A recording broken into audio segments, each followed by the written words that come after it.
تین بیٹے علی کی محبت میں ذبح کروانے کے بعد بھی علی کی ولایت کا پرچار کرنے والا مولا علی کا جلیل القدر صحابی عدی، جو مشہور سخی حاتم طائی کے بیٹے تھے، جنہوں نے زندگی کا پہلا حصہ تو نصرانی بن کے گزارا، لیکن اختتام اور موت علی کی محبت و ولایت میں آئی۔ اب حاضر جواب خطیب اور قبیلہ طے کے سردار تھے۔ ان کے اسلام لانے کی داستان یہ ہے کہ 9 ہجری کو رسول اکرم نے مولا علی کے ساتھ ایک لشکر اسلام قبیلہ طے کی طرف بھیجا۔ مولا علی کے وجود بابرکت کی وجہ سے اسلامی لشکر فتح یاب ہوا۔ عدی نے جب علی کے ہاتھوں اپنے قبیلہ طے کی ہار کا منظر دیکھا تو قیمتی سامان لے کر آپ شام نکل گئے، اور قبیلہ طے کے جو افراد بچ گئے تھے اسلامی لشکر نے انہیں قیدی بنا لیا۔ ان قیدیوں میں حاتم طائی کی بیٹی اور عدی کی بہن بھی تھی۔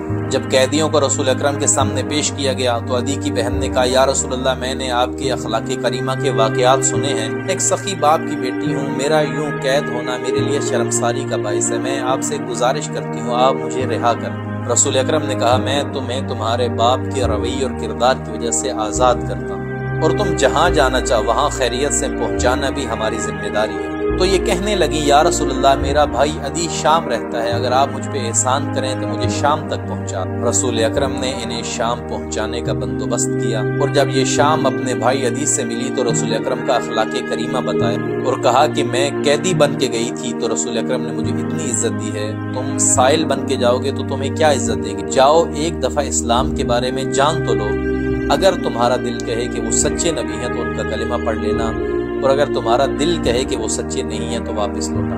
عدی وہاں شام سے چلتے ہیں اور رسول اکرم کی خدمت میں حاضر ہوتے ہیں، اور جب انہوں نے رسول اکرم کا اخلاق، ان کے کمالات و معجزات دیکھے تو رسول اکرم کا کلمہ پڑھ لیا، اور رسول اکرم کی وفات کے بعد ان کی وصیت کے مطابق مولا علی سے محبت کی اور ان کی خدمت میں رہے، اور آج مولا علی کے جلیل القدر اصحاب میں سے عدی بن حاتم الطائی کا شمار کیا جاتا ہے۔ اور عدی مولا علی کے ساتھ مختلف جنگوں میں بھی شامل رہا، جنگ جمل، جنگ نہروان، جنگ صفین میں عدی شامل تھا، اور مولا علی کی محبت میں اتنے جوش سے یہ لڑتے تھے، اپنی جان کی پرواہ نہیں کرتے تھے، اسی لیے ایک تیر آنکھ میں لگا ان کی آنکھ ضائع ہو گئی۔ اور صرف علی کی محبت میں خود نہیں لڑتے تھے بلکہ اپنے بچوں کو بھی علی کے ساتھ جنگوں میں شرکت کے لیے لے جاتے تھے، اور یوں عدی کے 3 بیٹے علی کی محبت میں ذبح کیے گئے، ان کا گلا کاٹا گیا۔ ان سارے واقعات کے بعد عدی کا مولا علی سے عشق بڑھتا چلا گیا۔ مولا علی بھی ان پہ بہت اعتماد کرتے تھے۔ جنگ جمل میں مخالفہ جس اونٹنی پہ سوار تھی، جن چند افراد کو مولا نے اونٹنی کی ٹانگیں کاٹنے کا حکم دیا تھا ان میں عدی بھی شامل تھے۔ اسلام لانے سے مولا علی کی آخری سانس تک عدی نے علی کی ولایت کا حق ادا کیا۔ شہادت امیر المومنین کے بعد بھی مختلف مواقع پہ عدی ولایت علی کا پرچار کرتے تھے، دفاع ولایت علی کرتے تھے۔ جب ایک دفعہ حاکم شام کے دربار میں آپ کو پیش کیا گیا تو تنزن اس نے کہا، تمہارے بیٹے کہاں ہیں؟ کہا وہ لشکر علی میں تھے اور جنگیں لڑتے مارے گئے۔ حاکم شام نے تنزن کہا کہ علی نے تمہارے ساتھ ناانصافی کی ہے، اپنے بیٹے بچا لیے ہیں اور عدی تمہارے بیٹے مروا دیے ہیں۔ یہ سننے کے بعد ان کے چہرے پہ پریشانی کے آثار نمودار ہوئے۔ کہا حاکم شام، ناانصافی علی نے نہیں بلکہ میں نے علی کے ساتھ انصاف نہیں کیا۔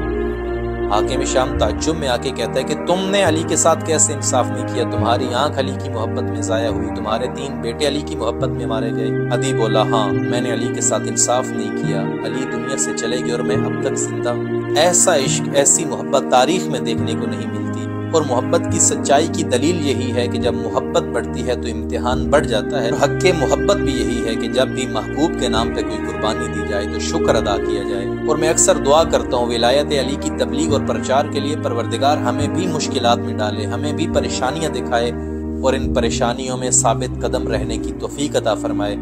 اور اگر ہم ولایت علی کی تبلیغ میں پریشانیاں دیکھنے کے بعد بھی مطمئن ہیں تو اطمینان رکھیے، قیامت کے دن آپ کا شمار علی کے شیعوں میں سے ہوگا۔